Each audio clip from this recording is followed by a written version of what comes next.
Evelyne Bévorde, bonjour. Bonjour. Alors, vous êtes directrice déléguée du CLEMI, donc il s'agit du Centre de liaison de l'enseignement aux médias d'information. Il s'agit donc d'enseigner les médias dans le cadre scolaire. Alors, pourquoi est-ce que ça peut être aussi déterminant pour des jeunes de s'initier à la lecture, de la presse, à l'écoute de la radio? Qu'est-ce que ça peut changer dans leur vie?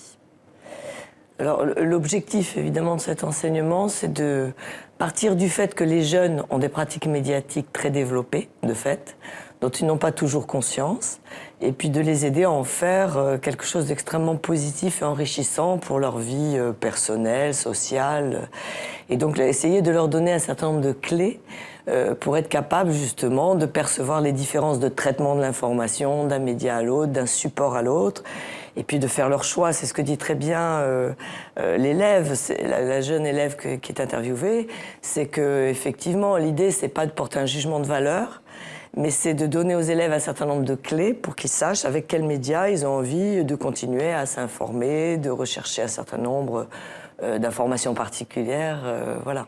Donc on peut considérer que ça contribue d'une certaine façon à leur construction intellectuelle autant que les cours classiques.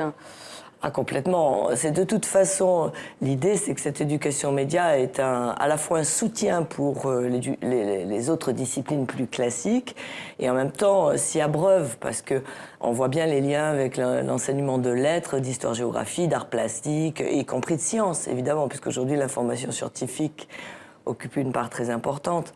Et donc il y a un lien très fort, mais c'est aussi un lien. Nous, on a un plaisir à dire que c'est aussi une formation citoyenne. C'est-à-dire qu'à travers cette réflexion sur l'information et ce qu'apporte l'information au débat public, ça leur permet aussi d'avoir des repères par rapport aux choix qu'ils auront à exercer en tant que déjà citoyens, mais aussi futurs citoyens, bien sûr. Est-ce que ça peut pallier aussi les lacunes dans le milieu familial, par exemple, qui n'ouvrent pas toujours à l'ouverture sur le monde, hein? Alors bien sûr, ça peut en effet pallier certaines lacunes dans le milieu familial, surtout ça peut les ouvrir à autre chose. C'est l'idée, c'est pas de dire vous n'avez pas ce qu'il vous faut dans votre milieu familial, mais c'est de dire vous avez un certain nombre de choses qui vous viennent de votre famille, mais complétez-le avec d'autres apports d'informations, d'autres médias, d'autres regards aussi sur des médias étrangers.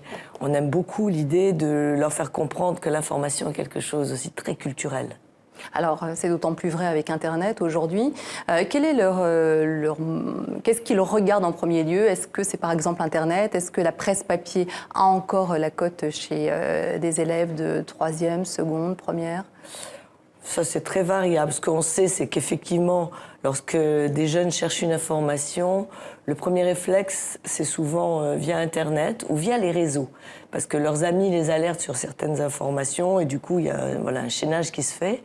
Cela étant, on constate que la télévision conserve toujours une place qui bouge très peu, contrairement à ce qu'on aurait pu imaginer, parce qu'effectivement, le support numérique renforce certaines fréquentations de la télévision, c'est évident, hein, voilà.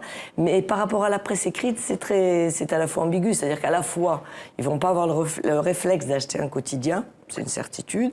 En revanche, ils vont lire ce qu'il y a à la maison ou dans d'autres lieux, mais en même temps, il y a un effet de marque de la part de la presse écrite. C'est-à-dire qu'il y a encore une forme de respect attaché au traitement de l'information par la presse écrite quotidienne.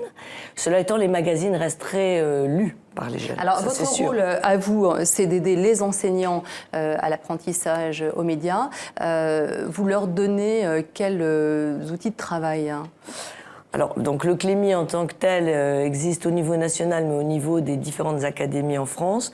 Donc, ce qu'on propose évidemment, ce sont des formations. Alors, formation continue dans la très grande majorité des cas, mais aussi de la formation initiale, et là, il y a un enjeu très important, mais aussi des ressources. Alors, nous publions un certain nombre de ressources, alors à la fois en ligne, mais aussi sous des formes papier, parce que ça reste extrêmement important. Mais on produit aussi régulièrement des DVD autour de la publicité, autour du traitement de l'information par la télévision. Là, il y a eu un certain nombre de ressources qui ont été produites, voilà.